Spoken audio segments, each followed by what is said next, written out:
avons ce matin un thème très important à initier, à commencer, et nous vous encourageons dans les prochains dimanches de venir pour qu'ensemble nous puissions continuer à recevoir l'instruction de la part du Seigneur au sujet de ces thèmes. Alléluia. Amen. Nous allons parler du mystère. Ça veut dire qu'il y a, on doit décoder le mystère. Le mystère du mariage dans le projet divin. Dieu a un projet. Et dans ce projet, il a caché un mystère. Et ce mystère, c'est le mariage. L'apôtre Paul dira que le mariage même est un mystère. Mais il faut la grâce de Dieu. Il faut l'Esprit de Dieu pour décoder ce mystère.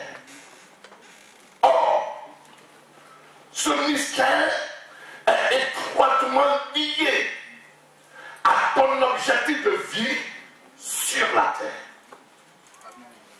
C'est-à-dire que, pour parler simplement, le mariage va ensemble avec ton bonheur sur la terre.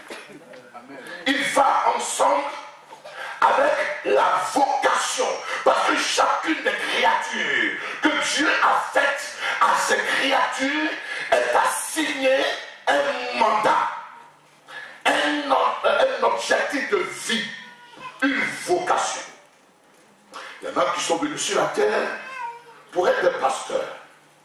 D'autres sont venus sur la terre pour être des entrepreneurs, mais entreprendre en vue de pouvoir permettre au royaume de Dieu d'avancer. Il y en a qui sont venus sur la terre pour être des présidents de république. Il y en a qui sont venus sur la terre pour être tel ou tel personnage. Mais pour que tu réussisses ce pourquoi Dieu t'a créé, il faut un mariage. Dis Amen. Amen. Tu ne pourras pas exercer de façon efficiente, de façon efficace, de façon à rentabiliser tes forces, ton énergie. Peut-être que tu as dit que il y a des gens qui réussissent, ils ne sont pas mariés. Non, non, non. Ils auraient pu faire davantage. Ils auraient pu rendre efficiente leur foi, leurs possibilités, leurs actions, si l'aspect matrimonial était réussi. Tu sois Amen. Amen. Donc, le mariage est au centre de la vie de tout individu, qu'il soit chrétien, qu'il soit païen. C'est pourquoi la Bible dit que le mariage soit honoré de tous. Et le lit conjugal est exemple de toute souillure, parce que le jugement de Dieu s'abat comme quiconque déshonore le mariage. Amen. Dis Amen. Amen. Or, je sais que beaucoup ont raté leur vie chrétienne. Beaucoup n'iront pas au ciel parce qu'ils ont raté, un tant soit peu, l'aspect marital. Beaucoup de pasteurs ont été disqualifiés du fait que ce domaine-là, ils n'ont pas percé le mystère et dans ce domaine, ils sentent des malaises. Et ma prière, c'est que tu réussisses ton mariage. Dis Amen. Parce que la Bible dit, dans le psaume 127, verset 1, si l'Éternel ne bâtit la maison, le foyer est appelé maison. Si l'Éternel ne bâtit la maison, ceux qui travaillent, ceux qui travaillent, c'est qui? Ceux qui travaillent à l'édification du foyer, à la construction du foyer, ils travaillent en vain. Parce que Dieu n'est pas là. Dis Amen. Amen. Beaucoup de personnes à l'église ne peuvent pas être épanouies parce que du point de vue matrimonial, ils ont échoué. Beaucoup même ont arrêté leur vie chrétienne matrimonial, ils ont échoué. Et quand nous voyons à 60% des personnes qui sont dans l'église et qui ne sont pas mariées, dans leur sujet de prière principal, il y a le mariage. Beaucoup de jeunes filles luttent. En anglais, they struggle. Elles se battent, elles se débattent. Parce qu'elles veulent se maintenir dans la relation avec Dieu. Or, aussi longtemps que cet aspect n'est pas maîtrisé, elles sortent du chemin. Et elles deviennent profanes. Ils deviennent profanes. Donc, le sein est profané parce que l'aspect matrimonial a fait défaut. Disons amen. Amen. Alors, je veux qu'on comprenne ça, pas de la façon dont on a toujours compris. Parce que l'objectif, ce sera quoi? L'objectif, ce sera de te dire ce matin que le mariage est d'abord célébré au ciel et il est consommé sur la terre. Ce n'est pas un message pour tomber, c'est un message pour écouter. C'est un message pour recevoir. Je reprends. Le mariage, il est d'abord célébré au ciel avant d'être consommé sur la terre. C'est pourquoi Jésus va dire que personne ne sépare ce que Dieu a uni. Il n'a pas dit que personne ne sépare ce que le pasteur a uni, ni ce que l'église a uni, ni ce que les évangéliques ont uni, ni ce que les catholiques ont uni, ni le prêtre a uni, ni le pape a uni, mais que personne ne sépare ce que Dieu a uni. Or, cela est uni où? Cela est uni d'abord dans le ciel, et Dieu, dans son plan, permet que toi qui dois te unir avec une Française, il te façonne inopportune. Dieu permet que toi qui étais à Abidjan, tu étais au Togo, tu étais en Guadeloupe, tu étais quelque part, Dieu va créer des circonstances où tu n'as pas besoin de voyager. Et l'idée de voyager te revient, et puis tu vas effectuer un voyage en vue de faire la rencontre de ce qui est de ta destinée prophétique. Et lorsque tu rencontres la personne qui est de la destinée prophétique, alors du fond de ton âme, tu sens une satisfaction, tu sens comme quelque chose qui vient remplir un vide. Et quels que soient les moyens matériels, quels que soient les moyens financiers, tu te sens très épanoui à cause de ce que Dieu avait déjà prédestiné. Mais il faut comprendre ça. Dis amen. Personne ne peut rencontrer ce que Dieu a uni dans le ciel et être encouragé à aller commettre l'adultère. C'est que tu es dans la volonté, quoi? Permissive. C'est-à-dire que Dieu a laissé comme ça. Et la plupart des gens qui sont mariés à l'extrémiste. Et quand tu les interroges, ils te diront que vraiment il y a quelque chose qui me manque. Or, le mariage, il va être d'abord une affaire spirituelle avant d'être une affaire matérielle. Revenons sur le sujet. Est-ce qu'on est d'accord ce matin qu'on parle du mariage? Amen. Genèse chapitre 2, Bereshit 2. On va comprendre cela. Et quand tu comprendras, aujourd'hui on va poser le cadre. Dimanche prochain, on va continuer. Et dans 3 dimanches, on aura fini. Tu vas dire au Seigneur, ouvre-moi les yeux pour que je prenne. Celle pour qui? À qui j'ai été déjà uni. Parce que nous venons du ciel. Tu as un esprit. Et comme tu viens du ciel, Dieu a déjà uni ça. Et il permet que sur la terre, il y ait des rencontres opportunes. On se comprend? Donc, le plan maintenant est d'avoir la révélation de ce qui a été célébré au ciel. Et quand quand tu as cette révélation, alors Dieu dit, comme il a dit à Simon Pierre, tu es heureux, Simon, parce que ce n'est pas la chair et le sang qui t'ont révélé cela. C'est mon Père qui est là-haut dans les cieux. Et puis, tu vas dire cette phrase que nous allons voir. Ah, cette foi, celle qui est os de mes os. Ça veut dire que j'ai connu Marguerite, j'ai connu Jean, j'ai connu François, j'ai connu Pierre, j'ai connu Hélène, j'ai connu Joséphine, j'ai connu Mariam, j'ai connu qui. Et puis maintenant, quand tu arrives à cette révélation, tu vas dire, ah, cette foi. Et c'est à cela que je veux que tu arrives. Dis Amen. Amen. En fait, je suis en train de placer le décor. Ce n'est pas l'enfant, les enfants que vous allez avoir qui va t'amener à dire, ah, cette foi. Ce n'est pas la maison que vous avez pu acheter. Ce ne sont pas les biens matériels qui vont t'amener à dire, ah, cette foi. Ce n'est pas l'élégance de la femme ou de l'homme qui va t'amener à dire, ah, cette foi. C'est la confirmation du spirituel qui arrive dans ton cœur et qui te rassasie le cœur et que tu dis, ah, cette foi, celle qui est os de mes os.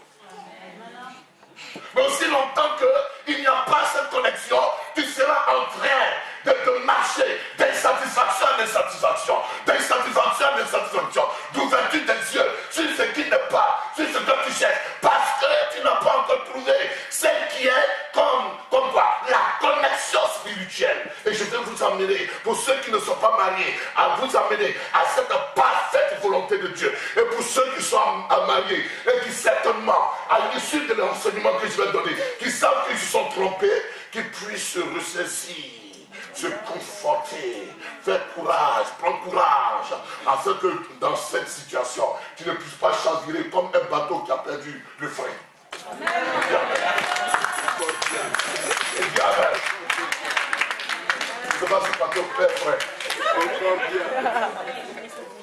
Genèse chapitre 2. Les amis, je le dis avec humilité. Dis Amen. Amen. Verset 4 à 7 d'abord. Je lis la parole. Voici les originaux des cieux et de la terre. Les origines. Voici les origines des cieux et de la terre. Quand ils furent créés, lorsque l'Éternel Dieu fit une terre et des cieux, aucun arbuste des champs n'était encore sur la terre, et aucune herbe des champs ne germait encore.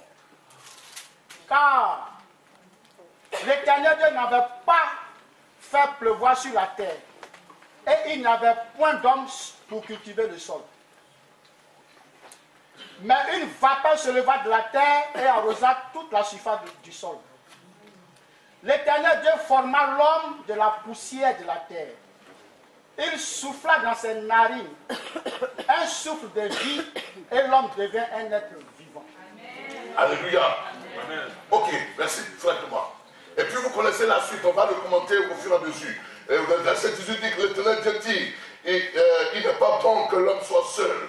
Je lui ferai une aile semblable à lui. L'Éternel forma de la terre tous les animaux des champs, ainsi de suite.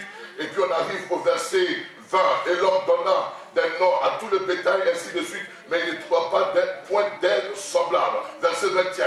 Alors l'Éternel Dieu fit tomber l'homme dans un sommeil profond.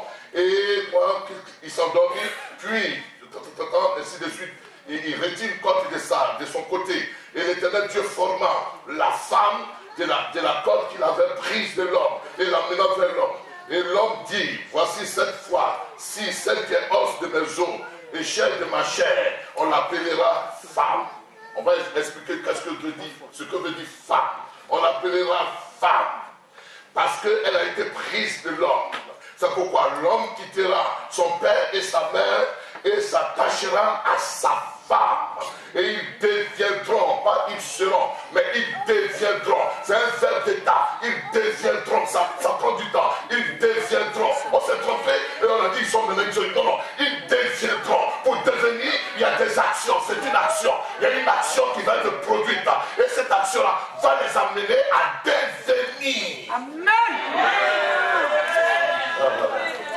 C'est-à-dire qu'ils ne le sont pas. Même quand ils sont mariés, ils ne sont pas encore. Mais ils doivent devenir. Et c'est dans un processus. C'est dans un processus où ils vont s'aiguiser, où ils vont se frotter, où ils vont se marcher là-dessus, où ils vont se faire. Et finalement, maman t'a voulu demander dans 30 ans de mariage, mais on n'est pas encore. C'est un processus qui ne finit pas aboutir. C'est un aboutissement. On ne sait pas dire on a une seule chose. On n'a pas d'autres choses.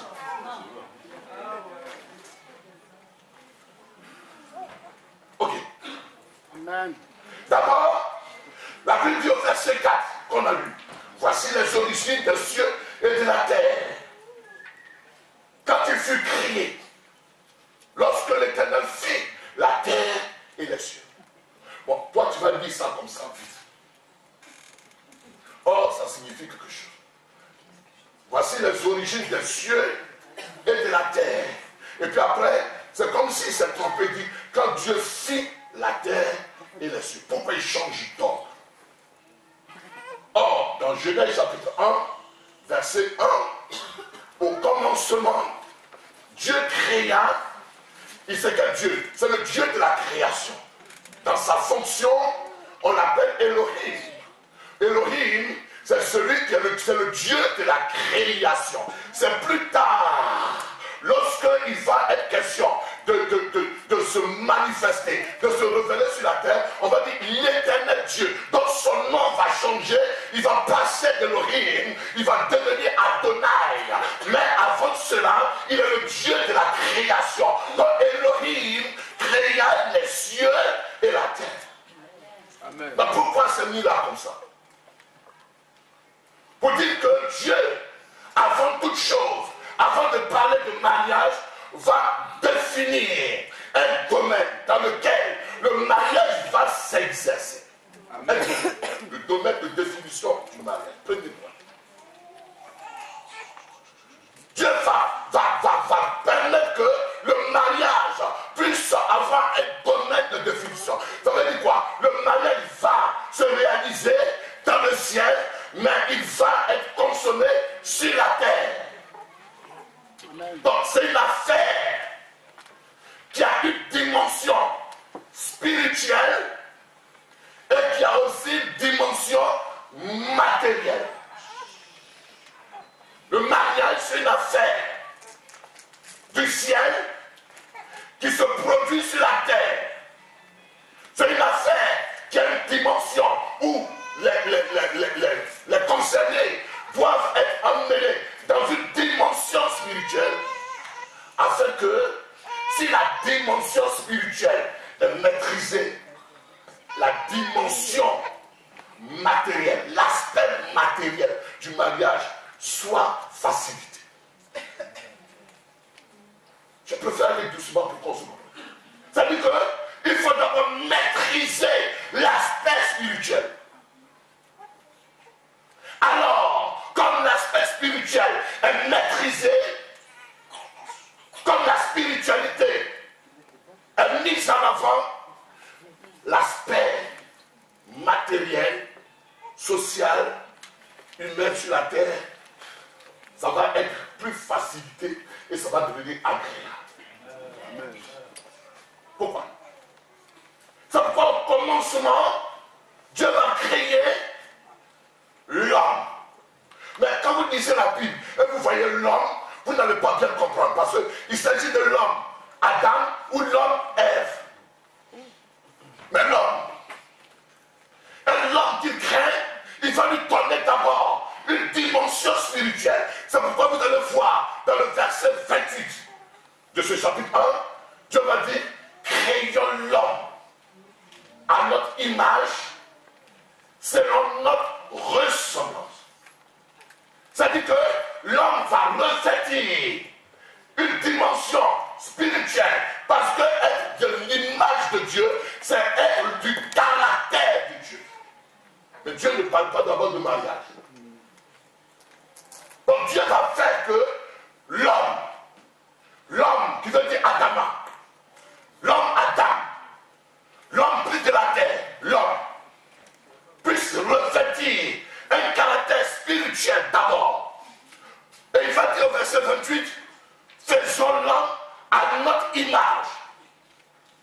à notre ressemblance. Verset 27 va dire, Dieu créa l'homme à son image. Donc, dans la pensée de Dieu, je ne peux pas parler du mariage de monsieur Jean-Michel, je ne peux pas parler du mariage de monsieur Dakouri si l'homme d'abord, il n'est pas fait à l'image de Dieu. Parce que c'est cette image-là qui va pouvoir impacter la terre, qui va impacter l'aspect social, l'aspect matériel. Si ce n'est pas le cas, il y a échec. Amen. L'homme fait à l'image de Dieu, dans la pensée initiale de Dieu, avant de parler du mariage, il faut que l'homme revête le caractère de Dieu. Donc si on va chercher Dieu, on le trouve dans l'homme. Amen. Donc pourquoi? Parce que Dieu a toujours agi par délégation. Dieu délègue son autorité. Ici en France, à qui Dieu a donné son autorité? Il a donné à François Hollande.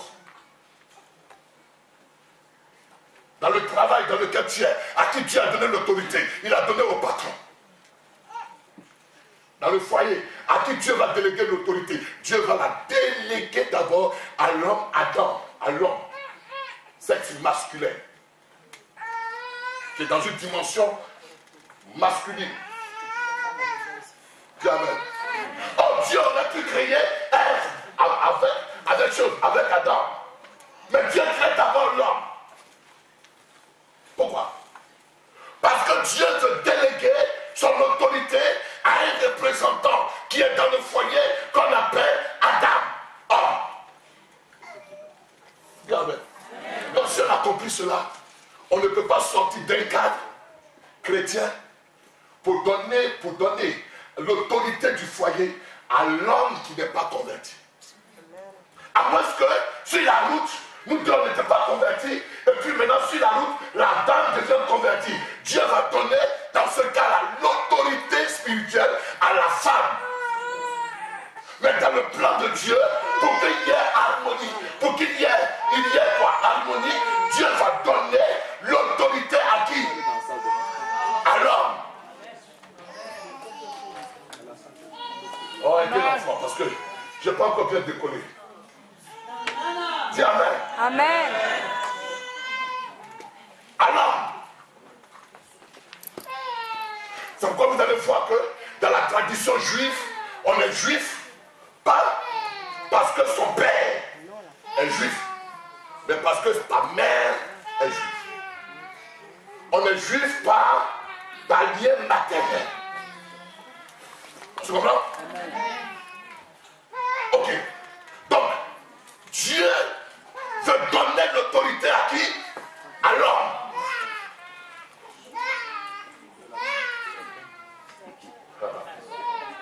Une maman m'a dit, je ne veux pas venir au culte à cause de mon enfant. C'est vrai, il comprend.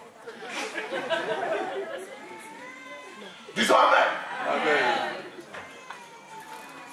Le pasteur, ce sera qui? L'homme.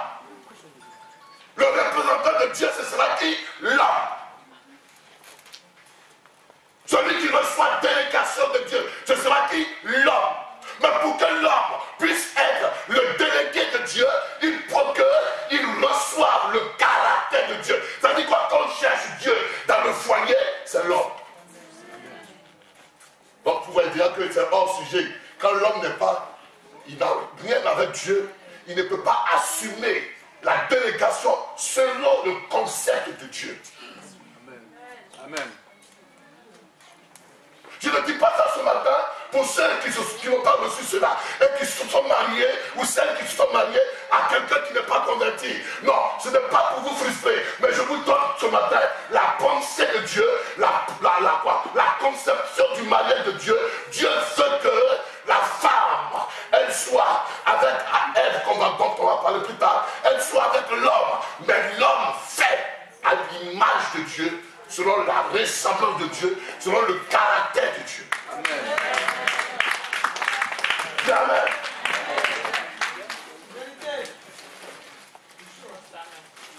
L'homme.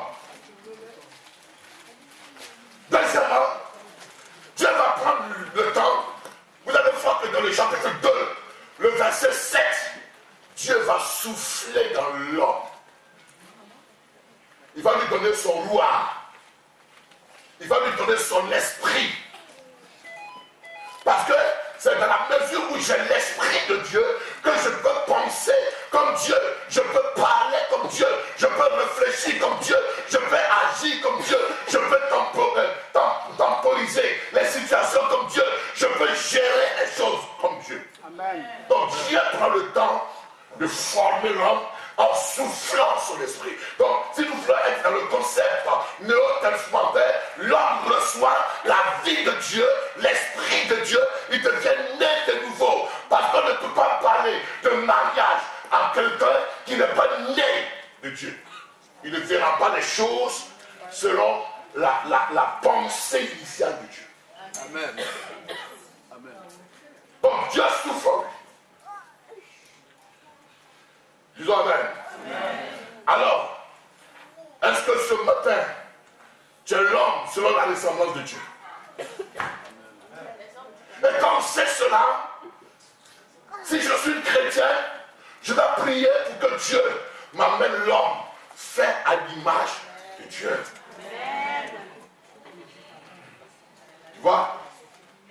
C'est pourquoi nous, chrétiens parvenus, après le judaïsme, on échoue. On ne réussit pas. Pourquoi? Parce que on a fait selon le modèle humain, le modèle du monde. Et on n'a pas fait selon le modèle divin.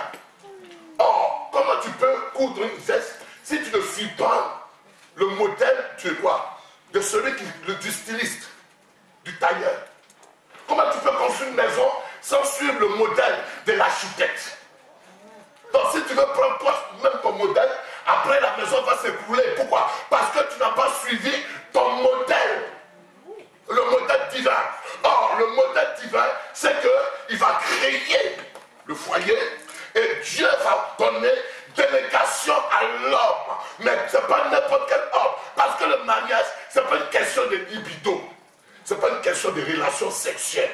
Ce n'est pas une question de la chair.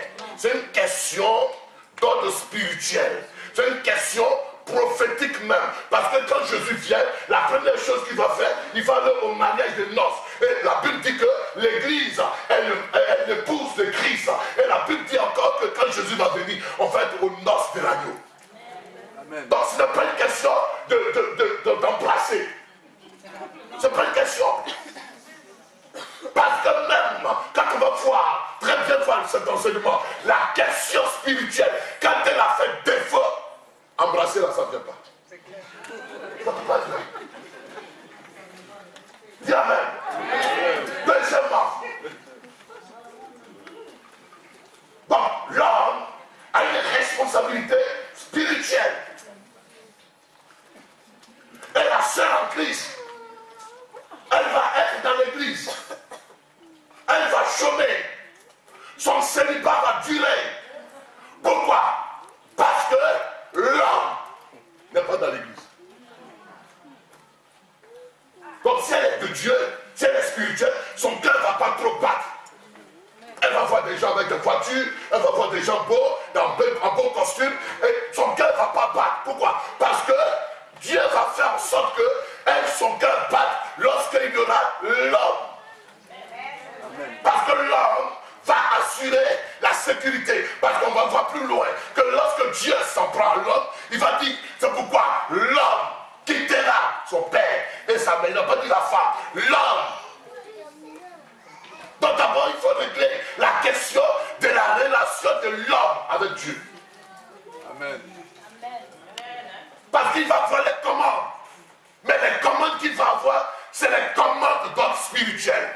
C'est les commandes comme Dieu veut. Et la femme, elle va avoir les commandes d'ordre matériel. Mais tu ne peux pas réussir les commandes d'ordre matériel si celui qui doit jouer le rôle d'ordre spirituel ne joue pas son rôle.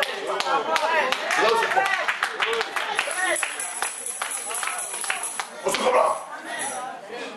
Parce que vous allez voir que la femme, elle est l'extériorité de l'homme. Elle va sortir de l'homme. Elle va sortir de l'homme. Donc elle présente aussi un caractère spirituel. Donc c'est un être spirituel. Mais pour ce être spirituel-là, il va être en harmonie avec cet homme. Lorsque cet homme, qu'elle pense que révélation, il est l'autorité, il est la représentation de Dieu. Cet homme-là ne fait pas ce que Dieu fait.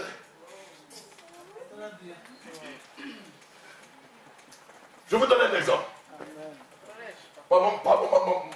Quand je veux jouer un peu ma femme, elle me dit, tu sais, c'est comme ça tu es là. C'est pas la peine de venir à l'église dimanche. Et j'ai compris le message.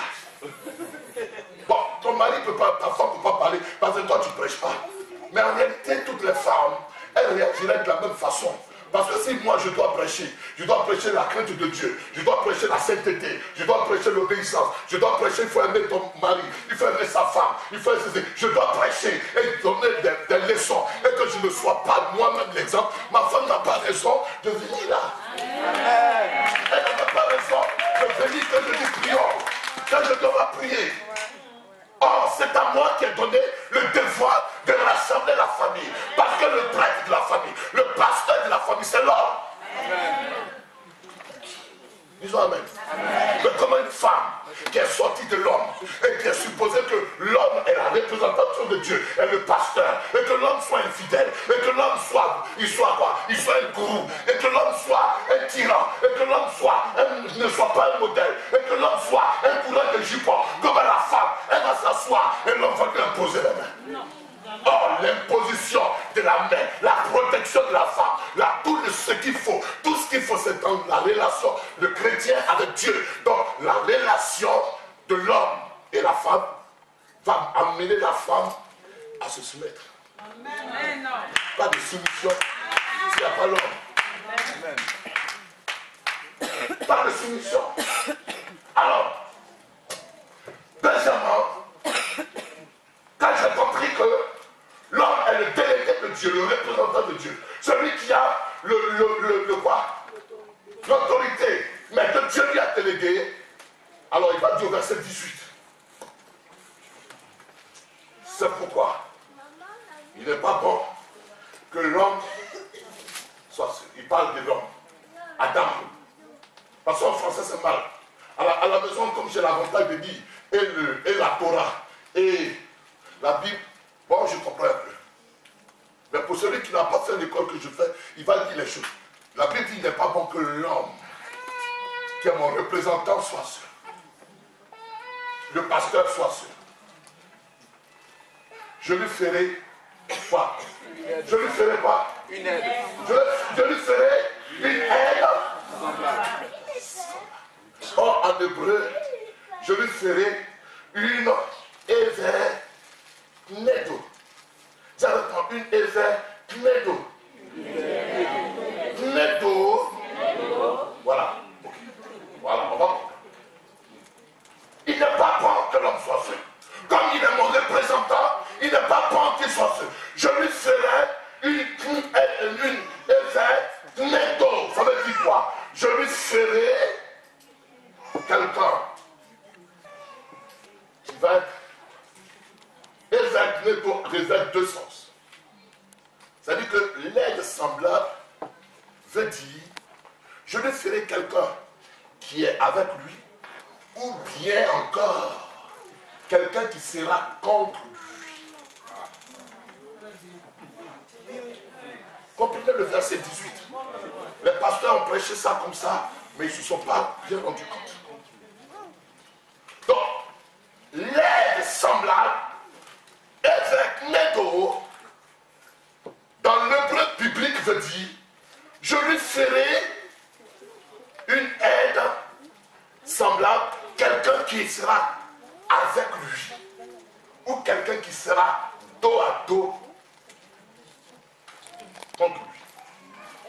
Donc, la femme que tu vois là, elle peut être avec toi, et elle peut être dos à dos contre lui. On va acclamer le Seigneur. Donc, Dieu a fait de sorte qu'elle soit nantie de qualification, de qualité ou de caractère qui donne à la femme naturellement. Sauf quelques-unes que le diable va posséder. On va voir ça. Mais naturellement, quelqu'un qui est avec toi ou quelqu'un qui est contre toi. Dans la femme que tu vois, elle toi dépendra de ta relation avec Dieu. Amen. Être contre toi dépendra de ta rébellion contre Dieu. Amen. Amen. Dis-le Amen. Amen. Prenons l'exemple. Oh, il est 5 heures. Il est dans 5 minutes. Prenons l'exemple. La femme Sarai, elle est avec Abraham jusqu'au moment où Abraham prend, avec sa volonté, elle prend Agar comme femme. Sarai n'a pas de problème. Mais dès l'instant où Agar a voulu faire la domination dans le foyer, et Sarai dit à Abraham, cette femme-là, elle n'héritera pas avec mon fils, elle n'habitera pas dans cette maison. Naturellement, Abraham s'est braqué. Abraham était mécontent parce que c'est son sang qui est Ismaël.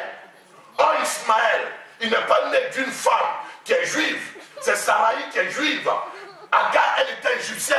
Donc, c'était tout à fait logique, dans la logique de Dieu, que Agar puisse quitter la maison avec son fils, mais en tant que papa, en tant qu'homme, tu vois ton sang. La femme qui est à la maison dit, oh, l'enfant, il n'est pas parti de la maison. Donc, qu'est-ce que Sarai a fait? Qu'est-ce qu'Abraham a fait? Abraham s'est opposé à ce que Sarai a dit.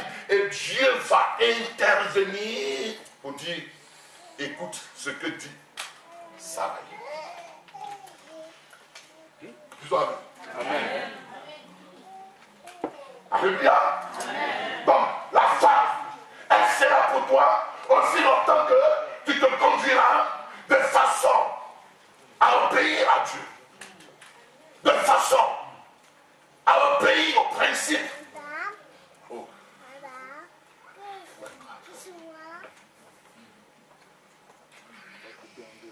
Alléluia. Donc, vois un peu l'attitude de la femme que tu vas placer dans la maison. Aujourd'hui, je suis avec les femmes, les hommes. Aujourd'hui, je supporte les femmes. Pour que vous venez dimanche prochain. L'attitude de la femme, la serviabilité de la femme, la façon dont elle va se plier, dont elle va t'écouter, dont elle va apporter la considération, dépendra de la façon dont tu réagis. Si tu réagis comme un tyran, comme un égoïste, comme un rebelle à Dieu, comme un bandit, comme quelqu'un qui n'a pas d'égard, tu vas voir que elle va aussi, au lieu d'être pour toi, elle va te tourner le dos. Naturellement, je ne dis pas que je suis mauvais. Naturellement, la femme avec qui tu dois aller à 22h, à 23h, vous devez aller sur la couche. Il faut que vos relations dans la journée soient des relations assainies, soient des relations bien, soient des relations complètes. Alors tu vas voir que cette femme-là, elle va faire un meilleur repas, elle va bien dresser le lit, elle va bien te toucher, t'embrasser, elle va bien se comporter parce que tu t'es comporté comme un représentant de Dieu.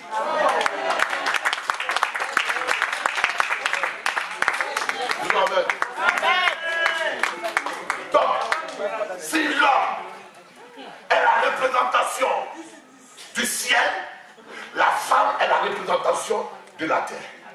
C'est pourquoi la Bible dit, au commencement, Dieu créa l'homme.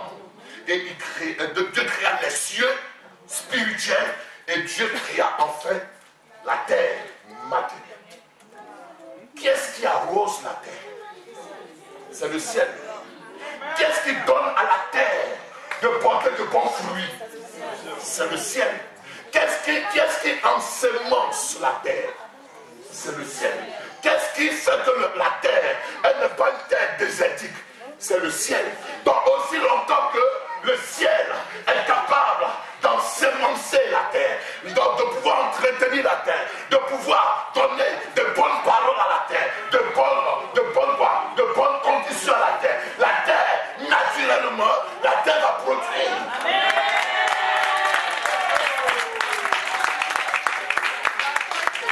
Amen.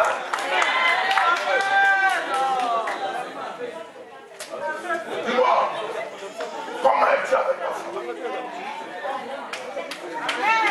tu es avec ta femme?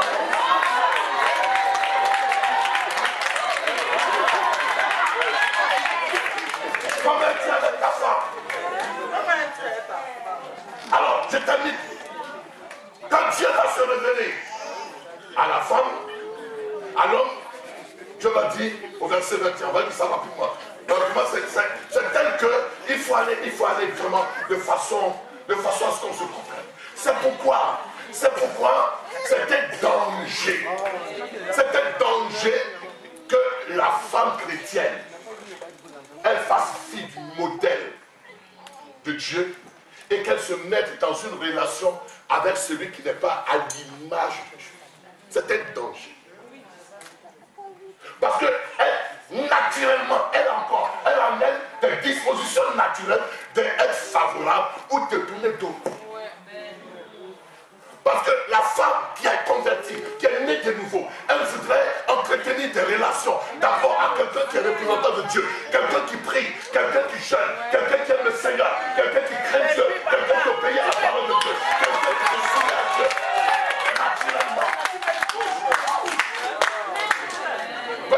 Dimanche, quand je suis à la maison, maman Tassou est contente. Elle est contente parce que son mari, elle a l'assurance que son mari, il obéit à Dieu. Et aussi longtemps que j'obéis à Dieu, les choses se passent bien. Maintenant, quand je veux sortir du cadre de Dieu, le cadre de Dieu, c'est quoi? Le cadre de Dieu, Dieu a mis des normes de crainte de Dieu, des normes de fidélité, des normes de douceur, de bonté, des normes. Dieu a établi des normes, qu'on va voir plus loin. Mais quand je sors des normes et que je prends une qui n'est pas ma femme, et que j'amourage, ou avec qui j'entretiens des choses qui sont proscrites par la parole de Dieu, vous allez voir que naturellement, la femme, elle va se braquer. Donc, une chrétienne ne se sentira pas épanouie aussi longtemps que le partenaire n'est pas humain. Qu'il soit pasteur, qu'il soit ancien chrétien, ou qu'il soit dans l'église, ou qu'il soit, quel qu'il soit, mais aussi longtemps que, même s'il est dans l'église et qu'il ne craint pas Dieu, celui qui ne craint pas Dieu, il va contribuer à la destruction de la foi. Même si elle avait une bonne volonté de continuer avec Dieu, elle va être toujours triste. Même si elle avait des dons spirituels, les dons spirituels vont s'éteindre. Parce que quoi? Elle se trouve en face d'elle quelqu'un qui devait être un Adam, un représentant de Dieu, quelqu'un qui devait craindre Dieu, quelqu'un qui devait être, elle ne voit pas Dieu. Parce que vous allez voir que dans le plan initial, c'est Adam qui voyait Dieu. Donc elle ne voit pas Dieu. Dieu dit, si tu cherches, faisons l'homme à notre image. Donc Dieu dit à la femme, si tu cherches Dieu, tu trouveras Dieu en Adam. Dieu a mis ça comme principe divin dans le cœur de la femme. Donc la femme, elle n'a pas besoin de rencontrer Dieu. Elle a besoin simplement de rencontrer son homme. Son homme est suffisant. Son homme est fait. Après de faire sa prière, après de voir.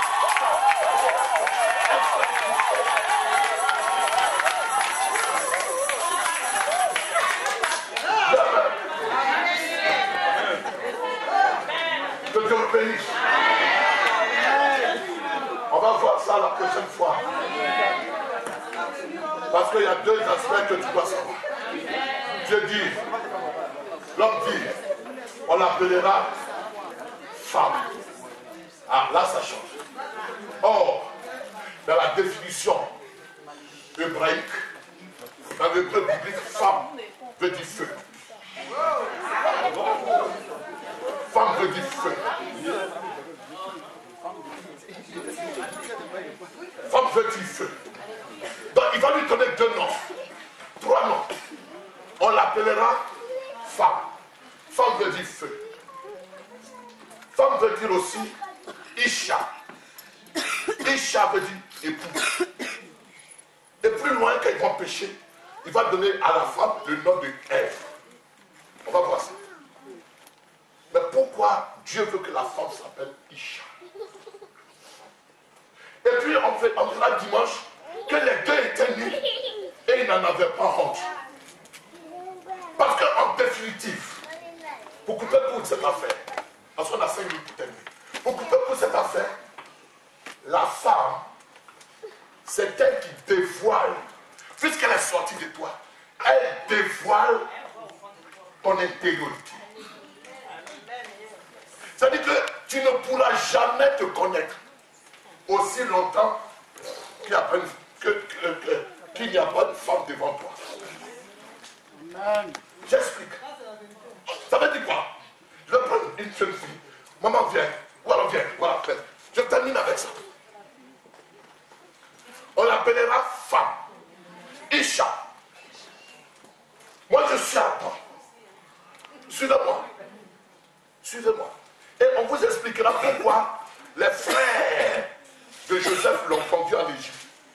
Et pourquoi en Égypte, la scène à laquelle il fait face, c'est la femme de Potiphar. Ça veut dire quoi?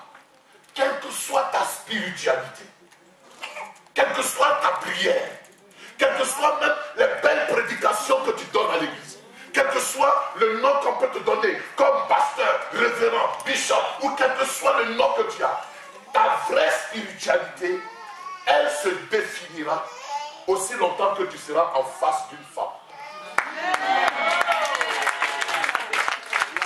Ça veut dire quoi? Comment je vais réagir face à une belle femme comme ça? Non, rien de moi.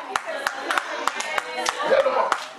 Ça veut dire que quoi? Celle-là, elle est capable de faire de moi le pasteur qu'il faut. Elle est capable de faire de moi le pasteur qui doit être cassé. Isha. Donc, quand il dit qu'elle s'appellera Isha, ça veut dire qu'elle va révéler ma maturité.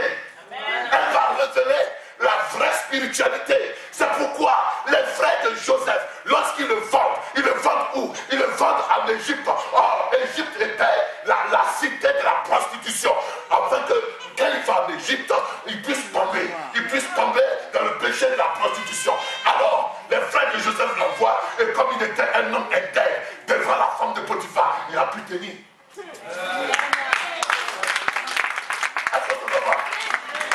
Des hommes que Dieu a suscités, des hommes comme Samson, ils avaient une grande onction, mais devant Isha, ils ont montré qu'à l'intérieur ils sont faits. Amen. Alléluia. Que Dieu vous bénisse ce matin. Alors, c'est pas bon. Mais quelle est ton attitude face à une femme? Et comme elle s'appelle femme, ça veut dire qu'elle s'appelle énergie, elle s'appelle feu, elle s'appelle celle qui enflamme. Celle qui enflamme, c'est pas naturellement. L'homme devant une femme, il est emballé, il est enflammé. Le feu de la passion, il est emballé. Maintenant, pour que tu puisses résister, il faut qu'à l'intérieur de toi, il y ait une personnalité spirituelle, il y ait une maturité spirituelle. Vous ne pas que la femme est en bas. La preuve, on va voir ça dimanche, c'est pourquoi Ève, elle a pu emballer Adam à manger le feu. Amen. Appelle la fille, appelle la fille.